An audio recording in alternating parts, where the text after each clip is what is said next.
Hello, good morning students.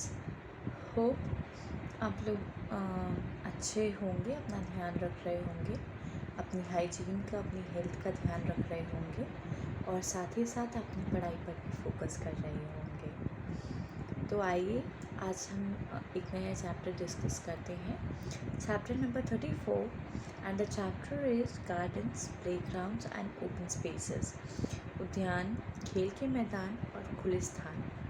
तो मैं आपको ये बता दूं कि हमने काफ़ी चैप्टर्स में पोल्यूशन की बात की, बहुत सारी कॉम्पैक्टनेस की बात की, अनहाइजीनिक चीज़ों की बात की। आज हम बात करेंगे कुछ ऐसी चीज़ें जैसे गार्डन्स, प्लेग्राउंड्स और ओपन स्पेसेस। तो ये तीन ऐसी चीज़ें हैं जहाँ पे किसी भी बच्चे का या किसी भी व्यक्ति का मानसिक विकास, शारीरिक विकास होता है। ठीक है, फिर उसके सेंसरी भी उसका डेवलपमेंट होता है।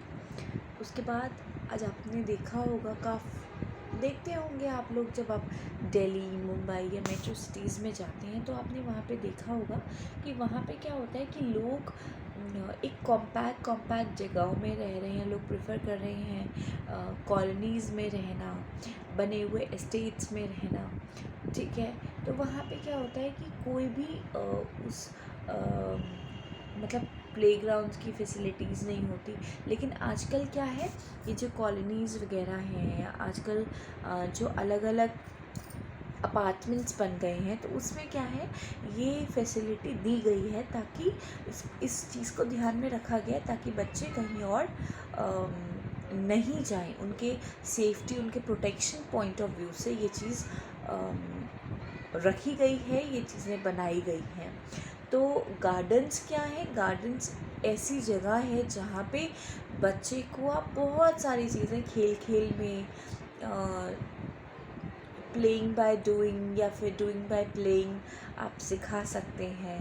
ठीक है, आप चीज़ों को समझा सकते हैं, आप कलर्स के थ्रू, आप गेम्स के थ्रू, आप राइम्स के थ्रू आप चीज़ों को समझा सकते हैं। Playgrounds same as gardens. ठीक है, लेकिन गार्डन में फ्लावर्स होते हैं, फ्रूट्स होते हैं। ओपन स्पेसेस में क्या होता है कि बच्चे को खुलने का एक प्रॉपर स्पेस मिलता है उसको। ये फ्रीनेस होती है, वो कहीं भी इधर उधर मूव कर सकता है। और ओपन स्पेसेस जो हैं वो उन बच्चों के लिए ज़्यादा सूटेबल हैं जो चलना सीख रहे होते हैं।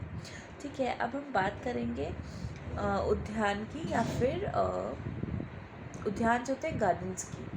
Types of gardens. गार्डन्स जो होते हैं वो होते हैं गृह, बस्ती और नगर। ठीक है, घर में हम जो एक छोटी सी बालकनी बना लेते हैं, that is called our house garden. फिर है बस्ती उद्यान। बस्ती उद्यान में मतलब घनी घनी बस्तियों में एक छोटा छोटा गार्डन बना देते हैं। फिर है नगर उद्यान। नगर उद्यान में जैसे गांधी उद्यान, फूल बाग, ये सब जो है ये नगर उद्यान है। फिर है खेल के मैदान तथा उनकी उपयोगिता बहुत ज़्यादा ज़रूरी है। किसी भी व्यक्ति का उसकी एज के अकॉर्डिंग फ़िज़िकल डेवलपमेंट होता है, मेंटल डेवलपमेंट होता है।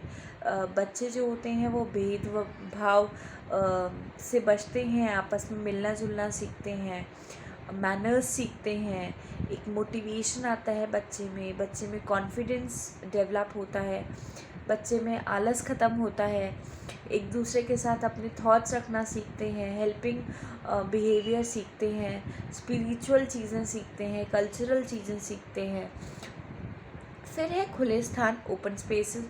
ओपन स्पेसेस में क्या है कि आपको एंटरटेनमेंट का, आपको हेल्थ के पॉइंट ऑफ व्यू से ये सारी चीज़ें बहुत ज़्यादा ज़रूरी हैं और होनी चाहिए। खुले स्थान को सुरक्षित रखने की प्रति कुछ सावधानियां हैं। क्या क्या? खुले स्थान में लगे छायादार वृक्षों को कटवाना नहीं चाहिए।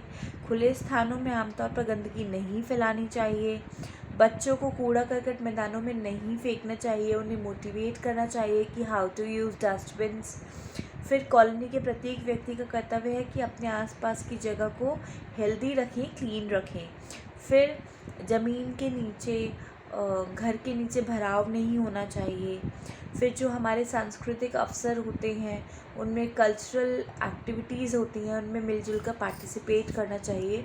यही आपका ये चैप्टर फिनिश होता है। अब आपको क्या करना है, अच्छा आपको ये चैप्टर हम ऑलरेडी आपसे डिस्कस कर चुके हैं। अब आपके इनके जो विस्तृत उत्तरीय प्रश्न हैं उसमें से आपको करना है chapter number 1, question number 1, question number 2 और क्वेश्चन नंबर 5। ठीक है, हम नेक्स्ट क्लास में आपसे नया चैप्टर डिस्कस करेंगे। और लघु उत्तरीय प्रश्न, अति लघु और बहुविकल्पीय एज ऑलवेज हम बुक में ही मार्क करेंगे।